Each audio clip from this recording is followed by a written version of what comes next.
herzlich willkommen, so schön bist du dabei heute in deiner 4. Rauhnacht und dass du diese mit mir zusammen zelebrierst.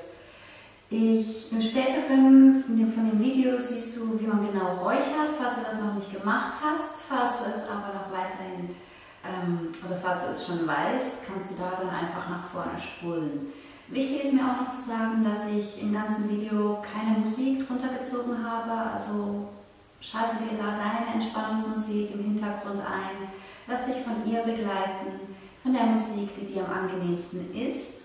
Die Rauhnächte, falls du die anderen Videos noch nicht gesehen hast oder noch gar keine Ahnung hast, was die Rauhnächte denn sind, sie sind aus dem heidnischen Brauch Rituale am Ende des Jahres abzuschließen, loszulassen, die Dämonen zu vertreiben, um so die Hände frei zu haben, wie wir in der heutigen Zeit so schön sagen, für die Zukunft und für das neue Jahr.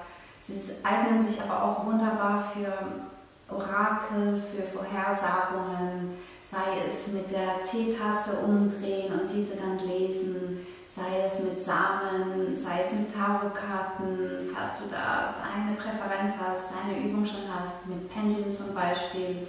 Auch diese Tage eignen sich wunderbar für Arbeiten mit diesen Hilfsmitteln. Doch jetzt in dieser Meditation oder in dieser Anleitung der Rauhnächte geht es wirklich darum, mit dem Räucherwerk zu arbeiten. Du kannst entweder während der Meditation dein Räucherwerk entzünden und weiterhin pflegen. Du kannst es aber auch im Vornherein den ganzen Raum schon mit diesem Rauch füllen. Da komme ich genau noch auf einen Stichpunkt, den ich gerne sagen möchte, und zwar unbedingt die Türen schließen, die Fenster im Moment auch noch geschlossen halten. Der ganze Rauch wird beduftet, auch du selbst wirst beduftet von deiner Räuchermischung. Am Ende deiner Meditation oder deiner Rauhnacht stelle ich mein verbrauchtes Raumaterial meistens aufs Fensterbrett, damit es draußen auch sicher abkühlen kann, und kratze dann am nächsten Morgen die erste Schicht weg. Am Abend nach deiner Rauhnacht, also wenn du deine Rauhnacht heute Nacht vollzogen hast, unbedingt auch danach gut lüften, damit die ganzen Dämonen, die schlechten Energien, die alten Gedanken abziehen können, sodass du dich wirklich frisch nähren kannst für dein neues Jahr. In meinem Ritual mache ich es so, dass ich zu jedem Monat mal den Monat reflektiere. Was heißt, heute sind wir in der 4. Rauhnacht, in der Nacht vom 27. auf den 28. Dezember des vergangenen Jahres.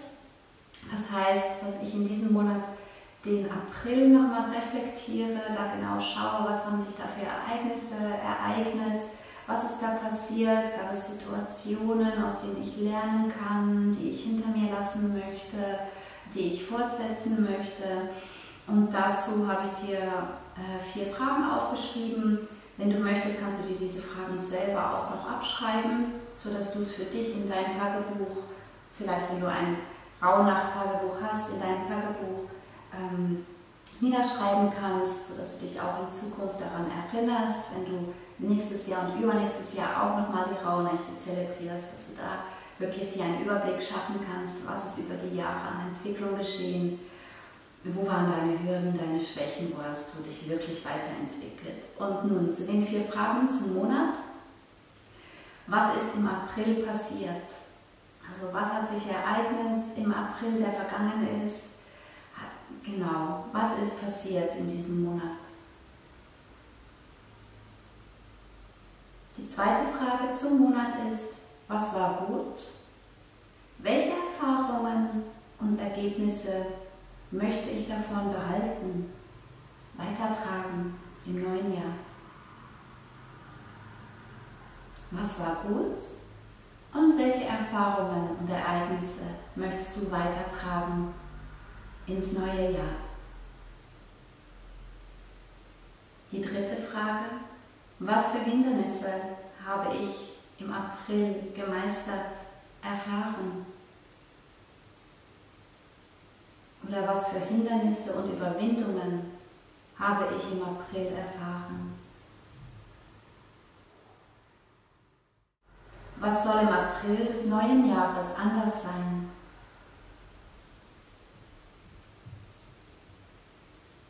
Was soll im April des neuen Jahres anders sein?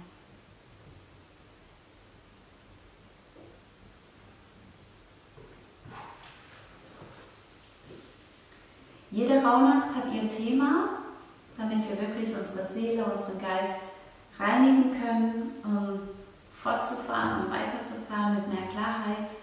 Und das Thema der 4. Rauhnacht ist das innere Kind und die Stimme der Vernunft. Wir haben ja viel Konflikte mit unserem Kopf, der sagt, ja, du musst jetzt in die und die Richtung, aber eigentlich dein inneres Kind möchte da einen anderen Weg gehen. Und wie können wir, oder diese Fragen sollen dir dabei helfen, wie du einen Weg findest, um beiden gerecht zu werden. Also dazu ist die erste Frage, welche Ausreden kommen mir spontan in den Sinn, wenn ich merke, dass eine Veränderung ansteht?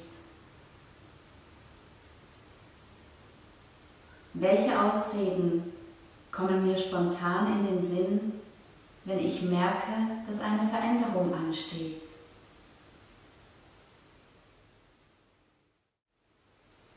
Mal angenommen, deine Wünsche wären alle schon erfüllt.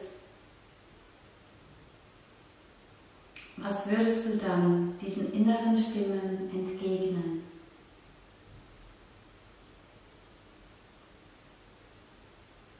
Angenommen, alle deine Wünsche sind schon erfüllt. Was würdest du dann diesen inneren Stimmen entgegnen, die dich jetzt aufhalten wollten?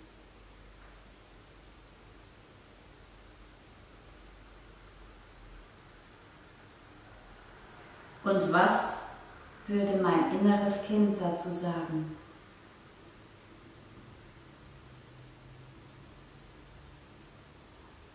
Was würde mein inneres Kind dazu sagen?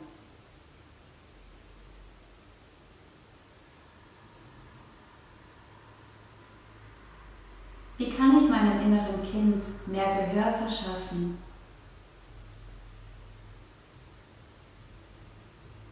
Wie kann ich meinem inneren Kind mehr Gehör verschaffen?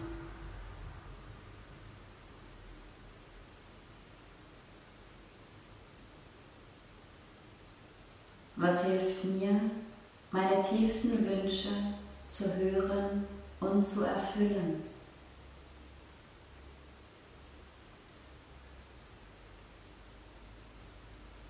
Was hilft mir, meine tiefsten Wünsche wahrzunehmen und zu erfüllen?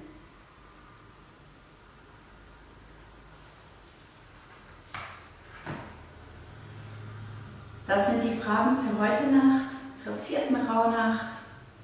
Ich werde sie später in der Meditation nochmal wiederholen, damit du dir da auch wirklich entspannt Gedanken dazu machen kannst. Zuerst eine Anleitung, wie man genau räuchert, wie man mit dem Räucherwerk, Rauchwerk umgeht und mit der Kohle und was du da alles dazu brauchst, siehst du jetzt gleich. Ich danke dir ganz herzlich, bist du dabei. Ich wünsche dir ganz viel Spaß und ich genieße es, mit dir zusammen diese Rauhnacht zu zelebrieren. Du findest auch in meiner Playlist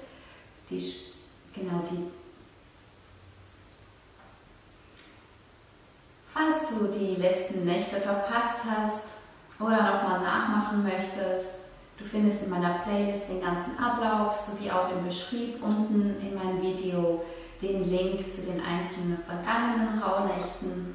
Ich freue mich sehr, bist du da. Ich wünsche dir viel Erfolg, viel Spaß, viel Kraft und Mut. Anleitung Räucherritual.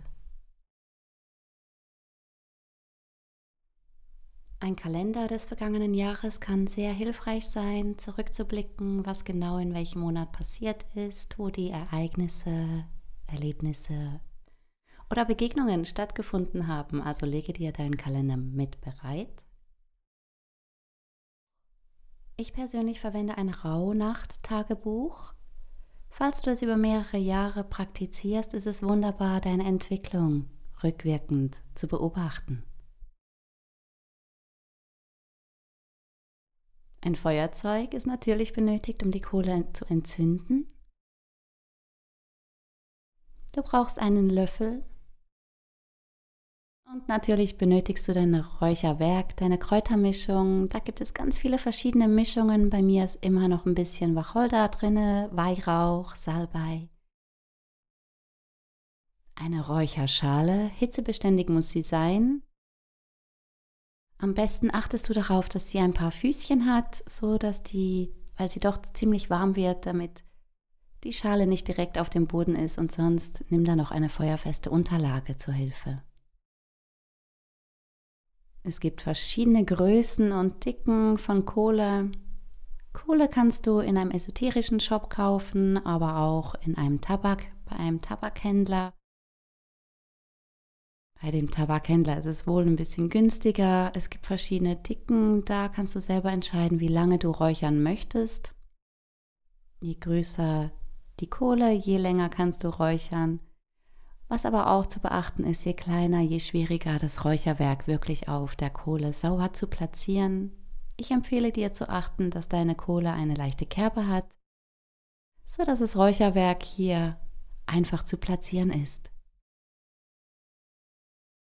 Hitzebeständiger Sand darf natürlich nicht fehlen.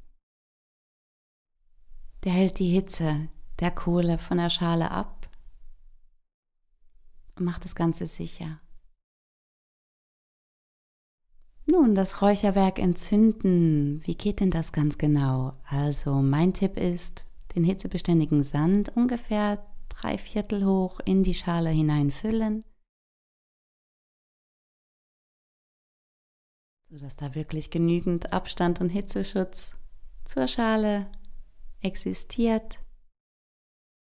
Ich persönlich achte auch immer noch darauf, dass genügend Abstand von der Kohle zum Räucherschälchen ist, sodass da nicht zu viel Hitze aufkommt, aber auch um das verbrannte Räucherwerk auf die Seite schieben zu können. Beim Entzünden der Kohle achte darauf, am Anfang funkt sie ziemlich, vielleicht hier wirklich über deiner Räucherschale bleiben. Ja, nicht auf leicht entzündbaren Unterlagen oder brennbaren Unterlagen vollziehen. Sobald sie entzündet ist, kannst du wie eine kleine Glutkette beobachten in deiner Kohle. Auch hier ganz wichtig, verbrenn dir nicht die Finger. Und nun geht es darum, zu warten, bis die komplette Kohle durchgehitzt ist, und das zeigt sich, indem sie weiß wird.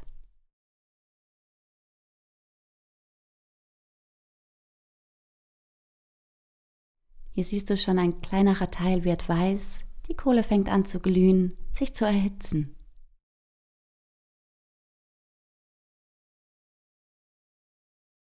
Und sobald die Kohle komplett durchgehitzt ist und überall weiß, wird es Zeit, mit dem Räuchern zu beginnen. Achte immer darauf, dass du nicht zu viel und nicht zu wenig deines Räucherwerkes auf die Glut legst. So ein bisschen in der Mitte, ein kleines Häufelchen ist ideal. Und auch sobald du deinen ersten Guss darauf gelegt hast, nicht mehr darin rumstochern oder nachschieben, sondern diesen Guss für diesen Moment ziehen lassen.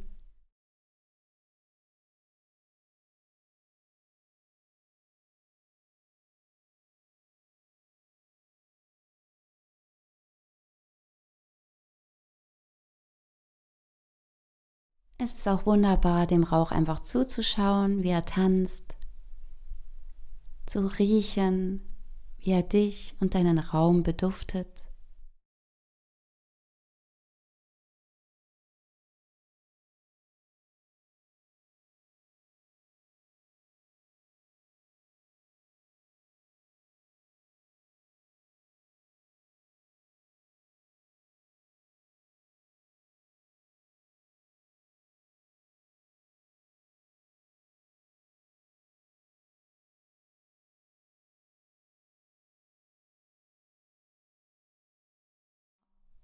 Ganz wichtig, mit dem zweiten Aufguss erst beginnen, sobald überhaupt kein Rauch mehr aufgestiegen ist und die komplette Räucherware verbrannt ist.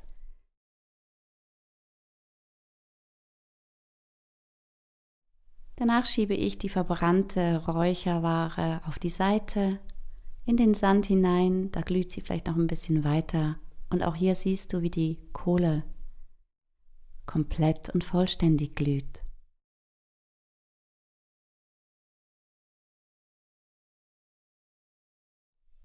Du kannst das Räuchern vor oder während deiner Meditation in dieser Rauhnacht vollziehen. Da entscheidest du, wie es für dich am angenehmsten, am stimmigsten ist. Doch ich lade dich ein, jetzt langsam in deine Meditation zu kommen.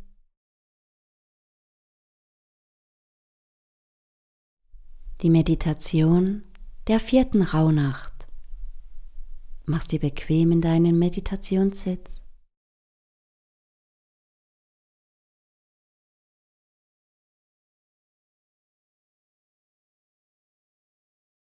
Das Thema des heutigen Abends ist das innere Kind und die Stimme der Vernunft. Stelle dir selbst die Frage, welche Ausreden kommen mir spontan in den Sinn, wenn ich merke, dass eine Veränderung ansteht.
Angenommen, ich würde meine Wünsche bereits erfüllt haben. Was würde ich dann diesen inneren Stimmen entgegnen?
Was würde mein inneres Kind dazu sagen?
Wie kann ich meinem inneren Kind mehr Gehör schaffen?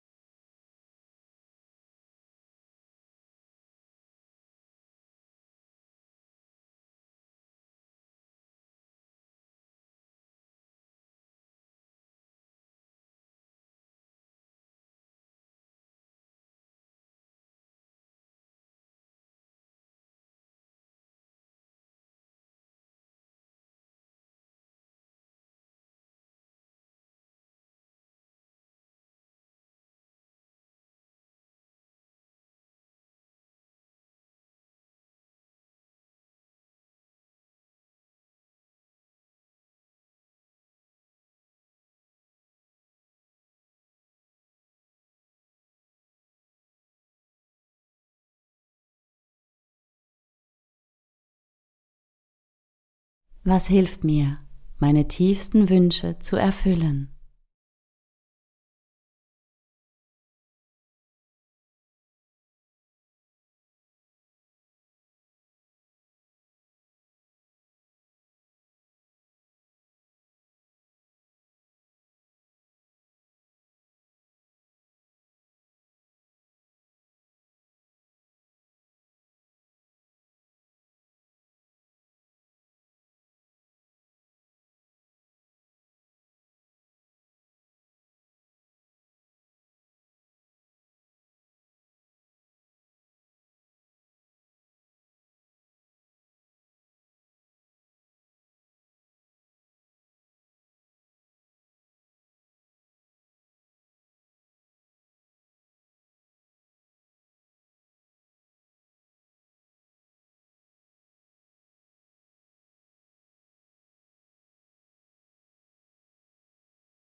Die Fragen rückblickend zum April diesen Jahres.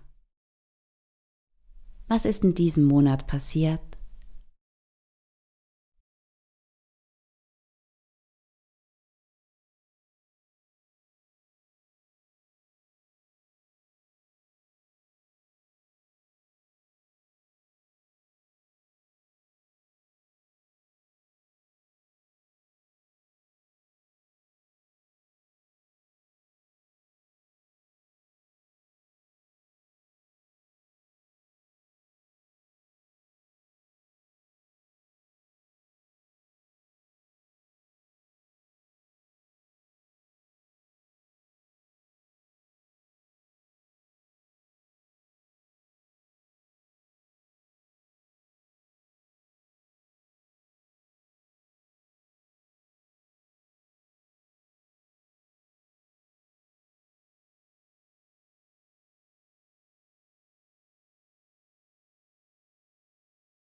Was war gut? Welche Erfahrungen, Ergebnisse möchte ich davon behalten und ins neue Jahr mitnehmen?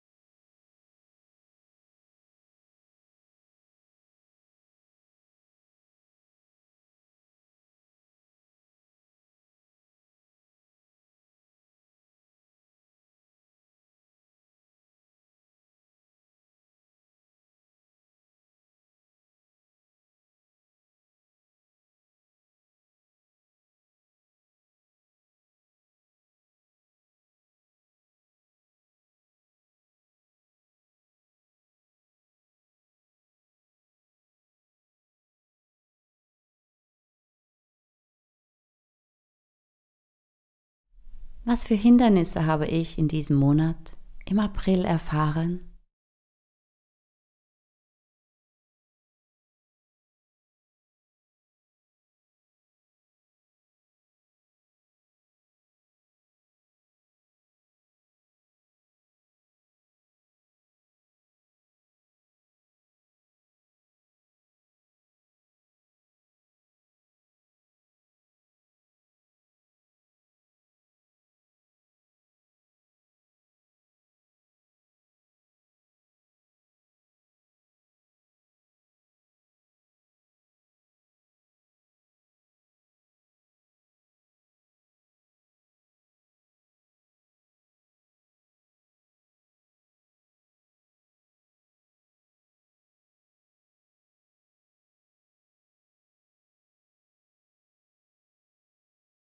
Was soll im April des neuen Jahres anders sein?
Verweile, wenn du magst, noch einen Moment in deiner Meditation. Ich verabschiede mich und lade dich ein, dich bei dir selbst, bei deinem Leben, bei deinem höheren Ich, bei dem Universum oder dem Kosmos, deinem Geistesführer, wo auch immer du deinen Dank hinrichten möchtest, zu bedanken.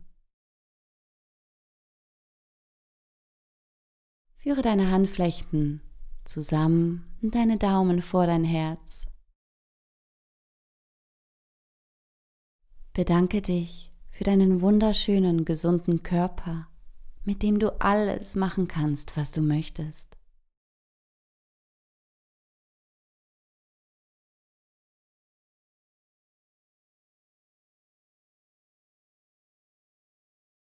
Bedanke dich für deinen gesunden und klaren Geist, mit dem du bewusste Entscheidungen fällst und die Konsequenzen abwiegen kannst.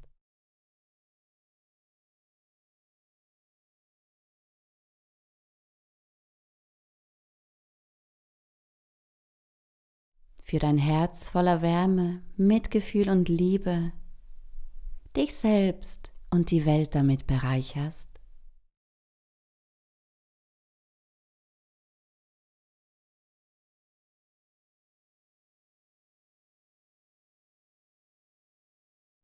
Und danke für dein wunderbares Leben in Reichtum und Fülle, voller Möglichkeiten, Geborgenheit und Sicherheit.